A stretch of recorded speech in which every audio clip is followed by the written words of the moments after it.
And we're back. It's Rollin Illini, and I'm going to change up the intro because James is making fun of me. It's Rollin Illini here on WPGU 107.1 and UPTV. Jason Liggett, Loach is right, I'm Ryan Wilson, and James Boyd is here too. So we've got a bunch of good stuff today. We've got a nice interview with Robbie Drugan. He's a mono skier, been to an X Games, actually 4 X Games. Won a bronze medal, not too bad. And we're also going to recap some wheelchair basketball from last weekend. We talked about it on the show last weekend. And we got to talk with the team this past week. Just like that, James. James is doing some jump shots here in the studio. No baskets or ball. Where does that stuff go? Bad shot, James. No shot. You miss 100% of the shots you don't take. Heard that somewhere from someone. Shoot or shoot. True. Of course, gotta shoot. So it's shoot your shot. 2018 is what I'm doing. Okay. It's good to know. And additionally, off that, I guess, we have wheelchair basketball next weekend. It's a home tournament. Kind of the big home tournament for the wheelchair basketball teams. Marching Illini will be there. We'll be there. Oh my gosh, that's the best part. And an Illinois dance team will be there, not the Illinites, but a dance team. And it may feature Ryan Wilson. Yeah, I'm not dancing, so I'm going to try not to. So, in terms of last weekend's wheelchair basketball team,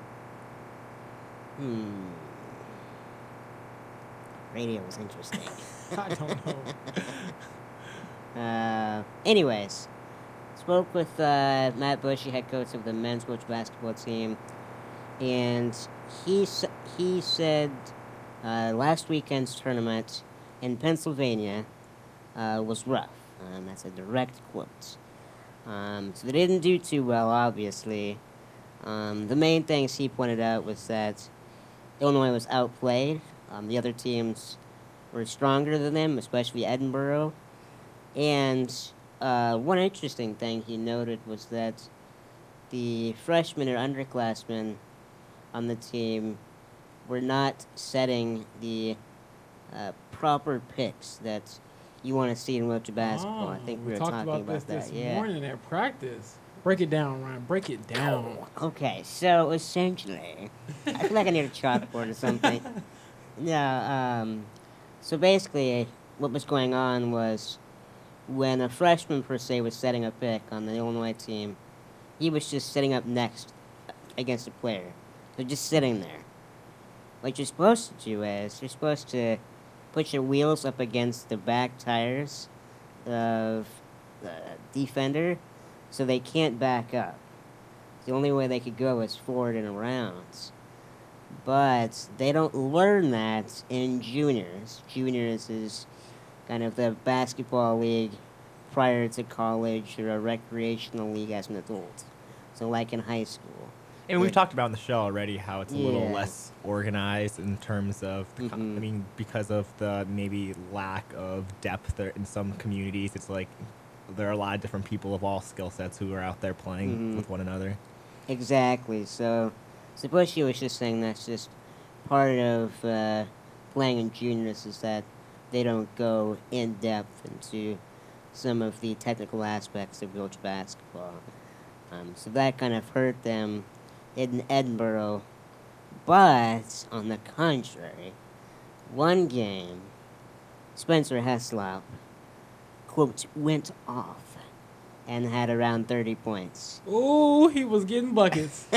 He was getting buckets. Yes, he was. And just for anyone out there, 30 points in any league, anywhere, is a lot of points. You can't fake 30. So have you ever had 30, James? I've had 30 twice in my life. Career high was 31 twice. And those were good days. Haven't scored 30 since then. So as you can see, that's why I'm in the studio and on the court. Same here. When did you score 30? In elementary school? No, dang, Ryan, you're knocking me down, man. No, I scored 30, I believe, my sophomore year, like 2 times during my sophomore AAU summer. So, Okay. high school. Okay. I scored 3 points for JV my Yeah. sophomore year of high school. Oh, I wow. knocked down 1 3-pointer and it was awesome. Highlight of my sports career right there. Will must have Wow. been the guy, they get in the game and everyone cheers. Oh no, yeah! When I get in the Will! game, everyone would Yeah. say, "Shoot it!" Yeah. And you better shoot. Contrary, no, it's a tangent, but anybody, whoever gets in, your team's up or down by a lot, and you're the last guy on the bench, you always shoot the ball. No matter what player you're gonna run, it's not gonna make the coach happy enough to put you in, get you more playing time. Just shoot it. Who cares? Right. So in that game, Spencer had 30. The team was down by a lot, obviously. But he was able to bring them back in it. And they lost by 6. So when they played Edinburgh the second time around, this was on day 2 of the tournament. They played Friday and Saturday of last week. Edinburgh was just ridiculously aggressive, and Illinois was not ready for that. So they're getting shoved around and just taken advantage of. So that was not a good game for them as well. In terms of the women's team, I think just from practice this week, we continue to see that, one, the way Coach Stephanie Wheeler is kind of leading the team is different from the way Bushy leads the team, which is expected.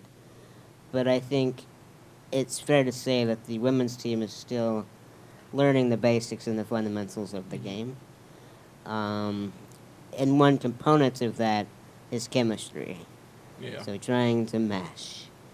One interesting thing I kind of saw this morning was that they were going men against women, 5-on-5. But one of the better, people know in sports, the best way you learn and get chemistry is to scrimmage. So they got a good amount of scrimmaging in when I was there for about an hour. So they looked to be working out the kinks. Right. But also fascinated at some of the shot attempts, even the missed shot attempts when we were watching, and I think right before they were gonna take a quick break or take a little halftime. One of the players just chucked it from almost half court from his seat, and I'm like, oh, that takes a lot of strength to even get the ball to the backboard. Right. If I tried that, it would not go very far. No. Same here. No, I'd probably just pull a muscle. Yeah, but I was very impressed with just even layups, jump shots, and how quickly and how honestly, just me personally, how much the game translates, whether it's able-bodied or people in wheelchairs, individuals in wheelchairs. They still had fast breaks and cutters and screens. And I still loved it because I love basketball. So right. I was glued in, I was locked in. It's the same thing. I was waiting for somebody to sub me in, but I know. Maybe you'll get your chance eventually. maybe. Oh, maybe that would be so great. If you were subbed in a game. The experience would be great. Taking my picture or something. But right. After I get hit, knocked over, I take a pass because it takes some hard falls, and all of them are big. Yes, they are big. So this morning, as we're talking about, there was a 5-on-5 game between the men's team and the women's team. So they do that because if the women's team is just doing a scrimmage amongst themselves, great, but they already know each other's tendencies and they know what to expect. So they play the men's team, which is bigger, stronger, and taller. Yeah. Probably not looking like this right now for all you watching on UPTV. Yeah, on the radio, James was flexing his muscles. Or bones. Or his flesh. So they play each other, and the women get used to playing some bigger teams, which is, I think, the experience they need. The men kind of get used to playing a faster team. So we saw a few block shots on both sides today. We saw Emily Oberst reject a shot from Michael Mitchell, swatted away. And we saw the same thing happen in reverse. So Michael Mitchell blocking a shot of Emily's. So I'm looking forward to seeing what comes out of next week. I'll be interested. Whitewater will be here, of course. Illinois always plays Whitewater here. Whitewater's a big rival, as we talked about. And I also talked with Bushy about the Cavaliers playing in Edinburgh. So the Cleveland Cavaliers, an actual team in the Wiltshire basketball. This is not a dream. You mean to tell me LeBron James is on this team, Ryan? Yes. Oh, wait. He might be pretty good. No, He must have a really big share. Oh, yeah, I can only imagine. I wouldn't want to cheer for Shaq. Oh, man. Oh, man. Anyway, so Will Walker on the team, U of I alum. It's just a recreational team. So Will is kind of the youngest player on the team. And the Cavaliers won the Division III last year, so that's just under Illinois. And they were bumped up to D1. That's Illinois' league now.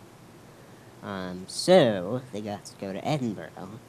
And they needed an extra team, so poof, here come the Cavs. And in the last game of the tournament, yes. Sorry, I didn't mean to distract Oh, you there. Lord. Did Will do his mini LeBron? Oh, goodness. Oh, goodness.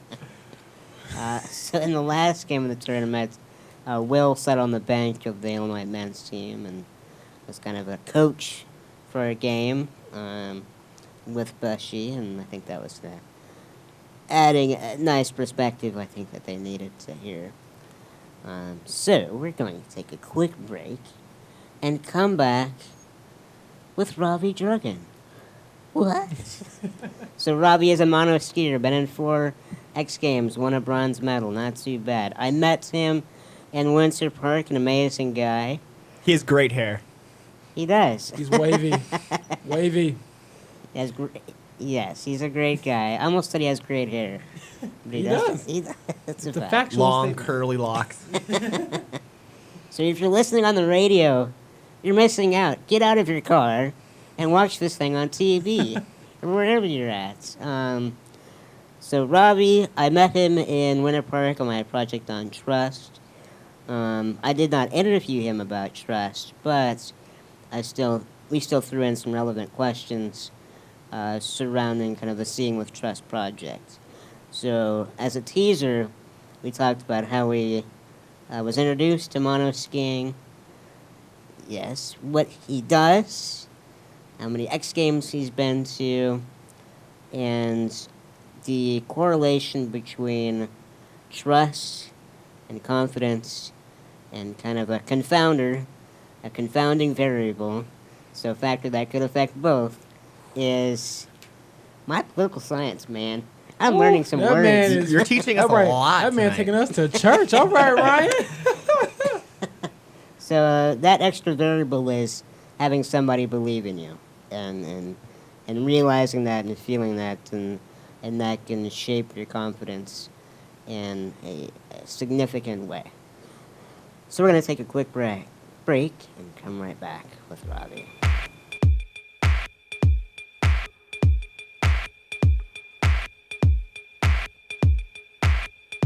So welcome back in Rollin Illini here on WPGU 107.1 and UPTV. We're now joined by the amazing Robbie Drugan. How are you, Robbie? I'm good. Thanks so much, Ryan. Glad to be here, and thanks for the opportunity to chit-chat with you. Thank you so much for joining us. So, here in Champaign, Illinois, not too, I guess our audience is not too familiar with mono skiing or kind of the X Games for wheelchair users or whatever. Could you kind of take us through the story of how you became introduced to mono skiing? I was hit by a train in Oregon, my hometown, about 14 years ago. So woke up 3 days later in the hospital. Don't really remember anything from that week or anything. But my dad grew up in Alaska and Colorado, and he was an avid skier. So it was kind of always a lifelong goal for me to be a professional skateboarder in the X Games. And after my accident, my parents found adaptive skiing and with Oregon Adaptive Sports back home in Oregon and got me into it. Okay. But I kept a nice open mind and started doing adaptive skiing. So a mono ski consists of a machined aluminum frame with a seat mounted on top of it and a shock, and we ride just the same skis as everyone else rides. Okay. So, do you remember kind of your first experience of mono skiing? Yeah, my first day was pretty exciting. I didn't think it would be very fun, trying to balance on one ski and ski around, but I had some great instructors with Oregon Adaptive Sports, and I did one run down the bunny hill, and then they took me up to some steeper runs, and by noon I was skiing black diamonds with my dad. So it was a pretty awesome day. So I'll never forget that day. Yeah, so what do you like about mono skiing then? One of the best things for me about mono skiing is, being a wheelchair user and double amputee, there's a lot of challenges in day-to-day. Come up to a stair or a curve, and I can have some difficulty with it. But once I'm in my ski on the mountain, I'm equal or a better skier than everyone else on the mountain. So it's the ultimate freedom, and it's awesome. So. All right, I got one for you. So this is James. How about the first time that you wiped out? What was that like? I don't really remember the first time I fell. There was a lot of falls. But I remember the first day I skied all day and didn't fall. And I remember looking at my dad going, I don't think I fell all day. So I can go ski now and not worry about falling, but I've had a lot of bad crashes in my day, that's for sure. How much of mono skiing for you is kind of getting over the fear of falling? Well, so it wasn't hard for me because I be a skateboarder every day. So for me, I was like, oh, well, the snow's a lot softer than cement. So Yeah. Okay. So then eventually you worked your way into an X Games.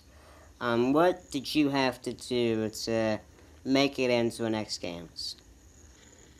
So the requirement for X Games is you would eventually submit some video footage of basically you doing some extreme skiing, some big jumps, and if you look good enough, you'll get an invitation. So I was already riding in the parking lot and hitting big jumps, and once I found out about mono skiing in the X Games, I got some video footage in, and they were glad to have me. So. What's special about the X Games? I mean, I'm sure you got the chance to meet some pretty cool people, right? Yeah, it's a childhood dream come true to be able to go to the X Games. So whether that be a summer X Games or a winter X Games, it's the best place to kind of showcase, the skills and the abilities of adaptive skiers on national TV and to millions of people. Okay, so what was that like being on national TV? I think, as we know, Paralympic sports are not on TV as much as they could be, but to be on national TV with the X Games, what was that like? It's a little bit intimidating, kind of a big TV show, but you try to not stare at the cameras and try to not think about too much and focus on the race and have fun and enjoy the moment. Okay. So you say it was intimidating. What do you mean by intimidating? Oh, well, you're sitting in the start and they're in 10 seconds, and you got a giant camera about 2 feet from you, and the guy's trying to get you to hold a pose or keep, you look good for the camera as you're trying to line up for the gate and think about the giant jumps in front of you. So when you were at the top of the gates and you're ready to go down, what's kind of going through your mind? Oh, lots of things. You're trying to basically clear your mind of all the thoughts. There's a lot of other really good skiers, and they're ready to run into you, and none of them are scared to fall, and it's going to be first one out the gate. Whoever gets the whole shot has the best chance there, so try to make sure you got everything ready to ski as fast as you can and be brave. Okay, so when you clear your mind, what do you do to clear your mind? Yeah, that must be kind of hard. Yeah, it's definitely a little hard. I try to not think about, what anyone else is saying and try to take some deep breaths and look out and be happy where I'm at and happy what I'm doing and go for it. Okay. So going off your first big jump, what do you think your parents were thinking about? Um, they're definitely more scared than me. My mom always says when someone says they're worried, you get hurt or something, she's like, "Oh, he's overcome being hit by a train, and she's not worried about me blowing out a knee or anything." So they're happy I'm doing what I want to do, and I'm happy I get to do it. So you talk about the jumps too. Could you describe kind of the average jump and some of the most memorable jumps you've done? Well, at the first X Games I went to, the bottom finish jump we had to hit was about 85 from the top of the jump to the knuckle of the landing, which would be where the hill starts going downhill again. Mm-hmm. And it was definitely the biggest jump I ever looked at hitting and had to hit. So in practice, when I hit it the first time, you're up in the air for so long, you have a lot of time to think about a lot of stuff. And Oh, you gosh. just hope you make it to the good, smooth landing. Who are the people that have helped you advance in a sport throughout these years? Definitely Oregon Adaptive Sports who started skiing with, and they're still a big supporter of mine back in Oregon, and I ride with them all the time I can, and they were really the ones that allowed me to ski as much as I do and let me get the coaching and the equipment.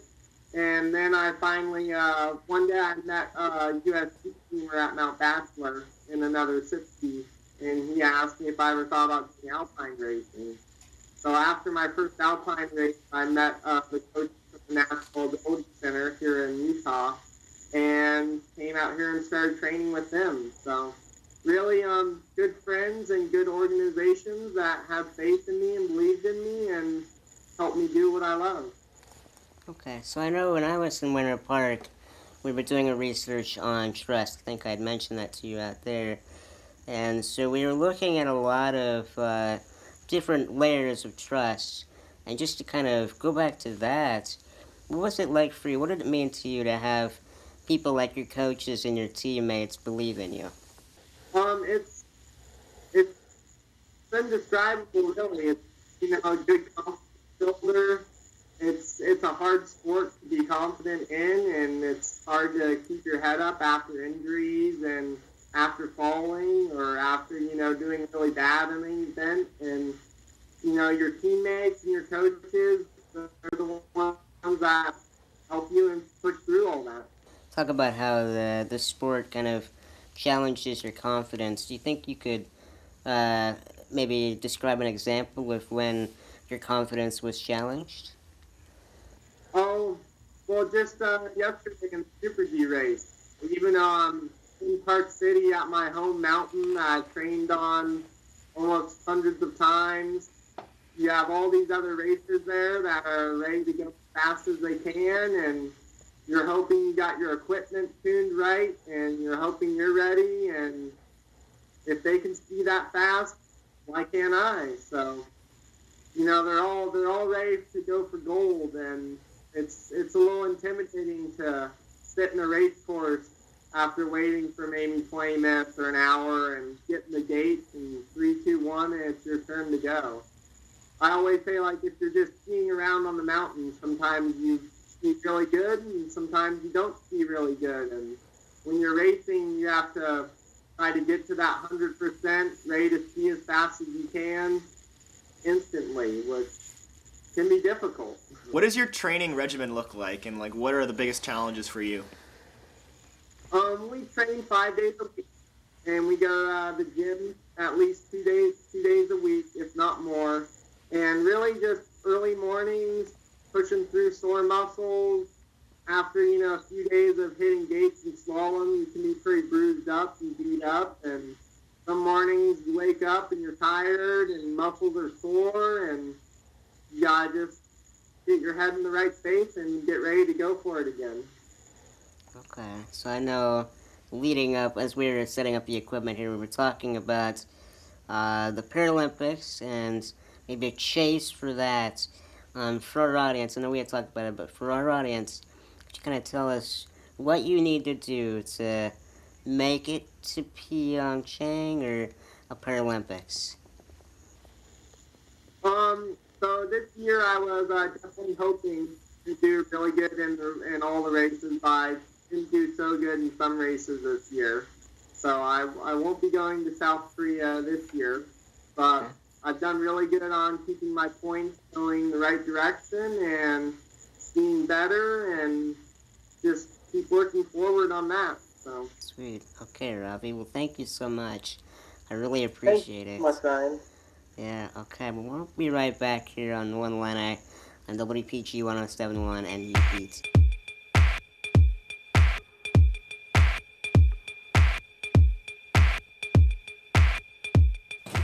Welcome back.